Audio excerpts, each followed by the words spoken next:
Welcome to our channel top zone. Content నచ్చితే subscribe చేసుకోండి. Let start the video. The last house, an average survival movie. ఎందుకు యావరేజ్గా అనిపించిందో full రివ్యూలో చూద్దాం.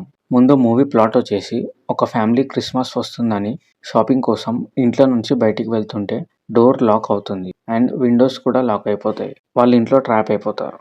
ఇంట్లో ఎలా సర్వైవ్ అయ్యారు అండ్ ఇంట్లో నుంచి ఎలా బయటపడ్డారు అన్నది స్టోరీ.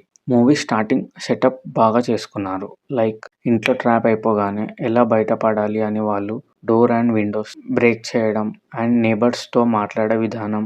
ఇక్కడ డ్రామా అండ్ స్క్రీన్ ప్లే బాగా వర్కౌట్ అయింది. అండ్ తర్వాత 30 to 40 minutes చాలా బోరింగ్గా ఉంటుంది. ఎందుకంటే సర్వైవల్ మూవీస్ తీసేటప్పుడు రన్ టైం ఎంత తక్కువ ఉంటే మూవీ అంత ఇంట్రెస్టింగ్గా ఉంటుంది. అండ్ తర్వాత 1 hour 20 minutes నుంచి మూవీ మెల్లగా లేస్తుంది.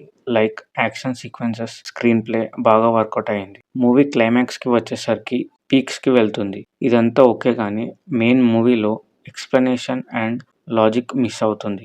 దీనివల్ల మూవీ మనకు యావరేజ్గా అనిపిస్తుంది. ఈ ఎక్స్ప్లెనేషన్ అనే పాయింట్ మూవీ చూస్తే అర్థమవుతుంది. ఇప్పుడు చెప్తే స్పాయిలర్ అవుతుంది. సో టోటల్గా ఇది మన the last house movie review. Movie streaming on Netflix. Video నచ్చితే లైక్ చేయండి, షేర్ చేయండి అండ్ సబ్స్క్రైబ్ చేసుకోండి. Thank you. బాయ్.